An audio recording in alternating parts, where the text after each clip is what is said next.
How's it going, YouTube? This is Roll Your Own Reloading and Firearms. Today we're going to talk about the SKS and SHTF.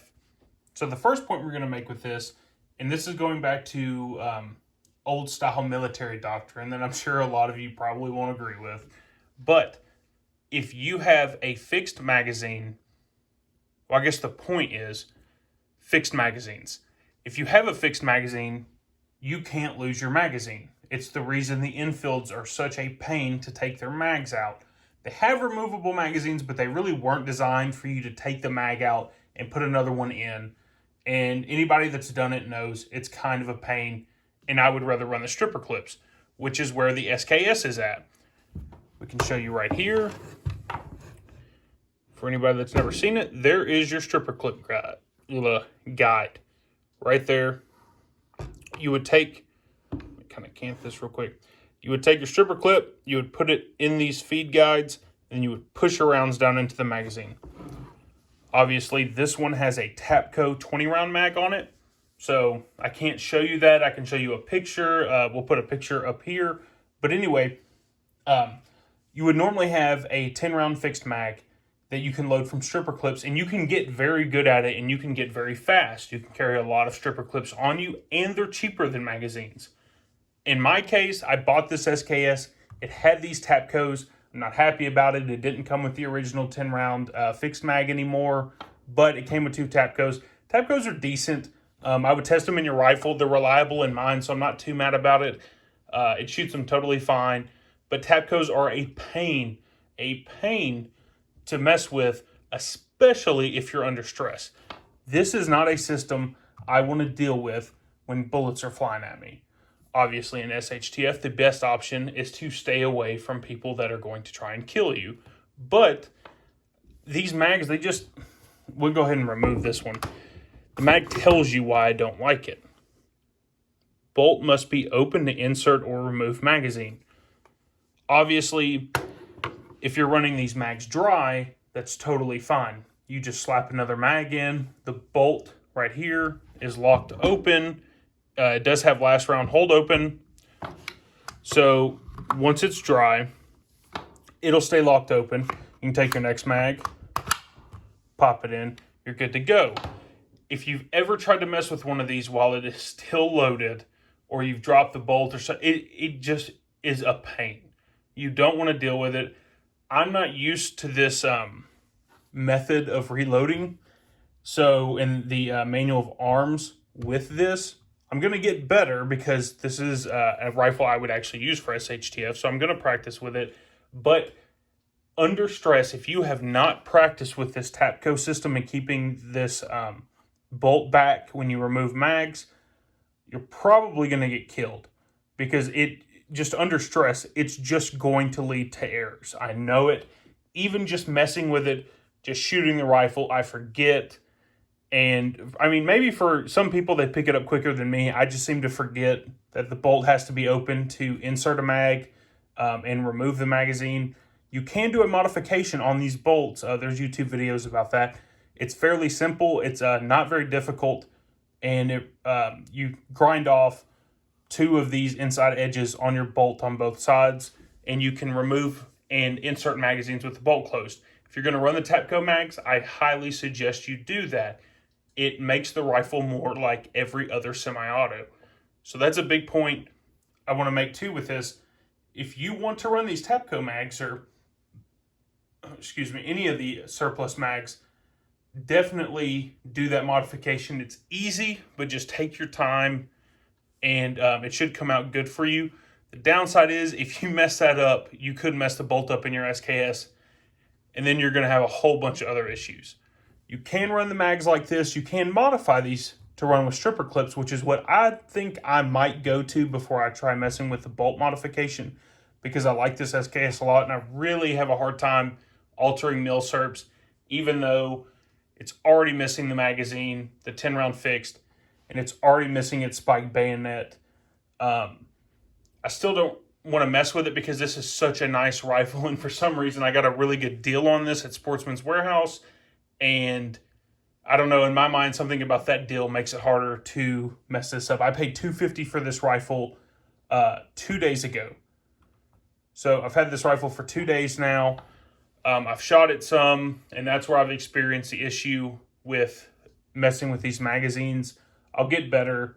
Like I said, I just got to learn the manual of arms. It's unlike the AK or the AR.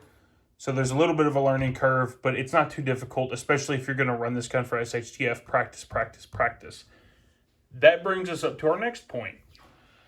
If you're running an AR right now, you probably can't practice unless you're one of the guys that can afford the high-end ARs and you can pay 50 to 75 cents a round for 223, 5.56. You're probably not practicing. So you're probably going to get domed by the dude running around with a Mosin or an SKS because he practiced, because the ammo is cheap. And that's the next point.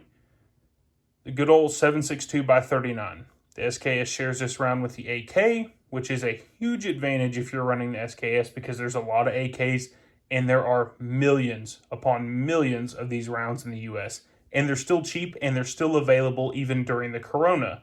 So definitely pick the SKS purely off caliber. 7.62x39 is an excellent caliber.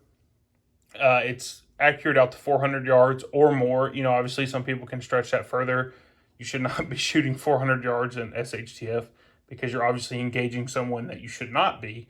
You should have hid and ran or just avoided conflict if you could have. But it's nice to know you can reach out that far. My eyes can't see that well, especially not with these sights. But the AK round can do it. And up close, it is a devastating round. And like I said, it's cheap. That's the best part of all. So definitely pick an SKS up. You'll be able to afford to practice with it. And at least in my area, you can find it everywhere. There's 1,000-round boxes of it at the gun store. Some gun stores seem to have trouble keeping it in stock more than others. Some gun stores have tons of it. And some gun stores, for some reason, I guess everybody goes to those one gun stores for that round. I don't really understand why, but I can find it readily available. It's not difficult to find. The one drawback, if you reload, like I do, you can't reload 7.62x39 cheaper than you can buy it. That's fine with me.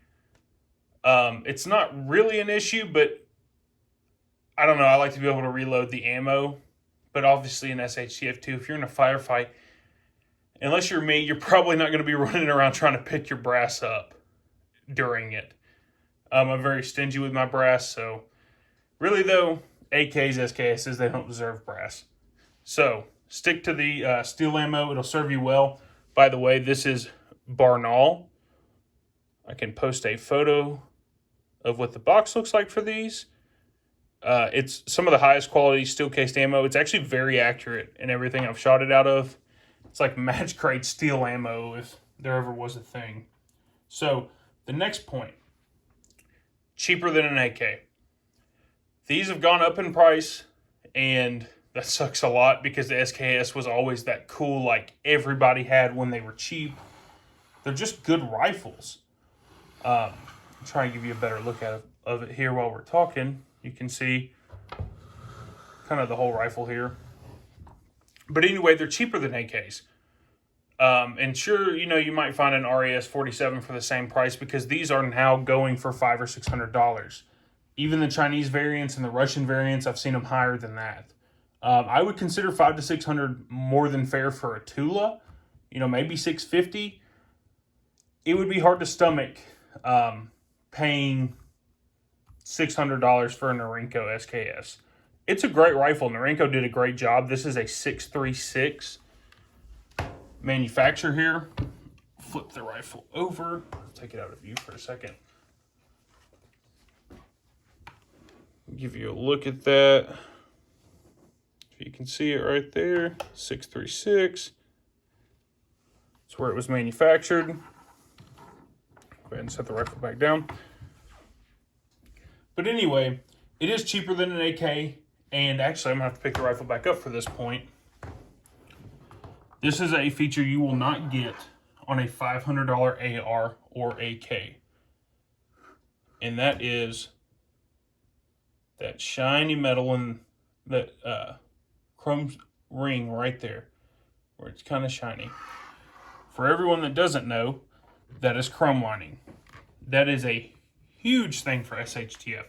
I would not want to run any rifle in SHTF that was not chrome lined. Obviously, if things go well for you and you have a plan and you can clean your guns, that's great.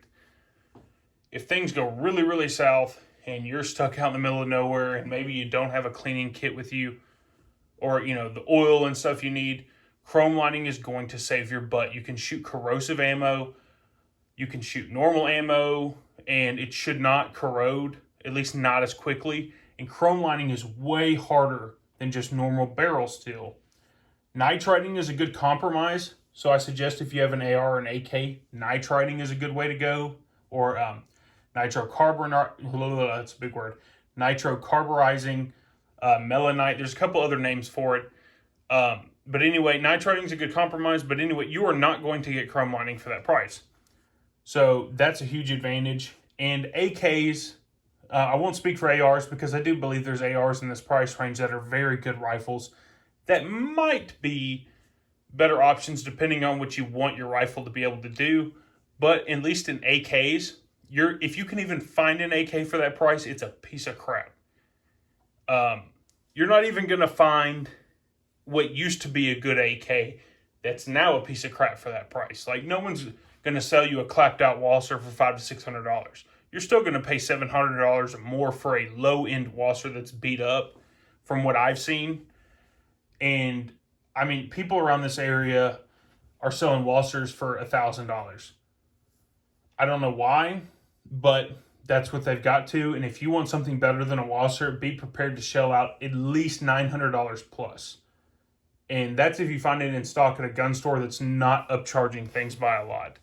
So the SKS for the money is in my opinion, the best built battle rifle you can get. Obviously, ARs, there's a point to be made there. If you want to run Palmetto State and stuff like that, I have nothing against Palmetto State. I'm not an AR elitist. I've built like 10 of them. They all run super well. They're good guns. I'm sure somebody will fight me about that in the comments, but I like the SKS. Mainly for the round, but also just some of the features, the chrome lining, all the milled parts. I mean, they are just built like a brick shithouse. These are really, really good guns, especially with the 10-round fixed magazine. They rival the AK for reliability, if they're not just as good. So the next point we're going to make, and this is going to be more subjective, I think it has a lot better ergonomics than the AK. We'll go ahead and show you here the back of the rifle. If we can get the sling out of the way. So as you can see, it's a semi-pistol grip stock. And then you can see the front here. Very AK-ish, but I like the fact that it is almost, the way I look at an SKS is it is essentially the Mini 14 AK. It's like if you took an AK-47 and tried to turn it into a Mini 14, that's what the SKS is, and I love the Mini 14. So, I think the ergonomics are really good on these. I really enjoy the ergonomics. They feel better. I prefer a normal rifle stock with a semi-pistol grip. Like this is more comfortable to me. I feel like it's a lot more stable than a pistol grip, and it's just easier to make accurate shots.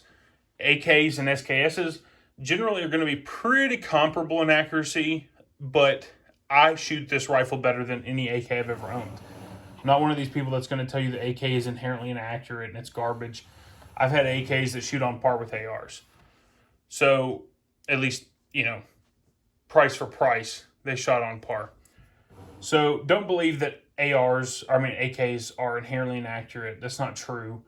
And as far as the SKS, though, I shoot it better. I don't know that the gun is actually inherently more accurate, but for me, it is more accurate the way I fire it.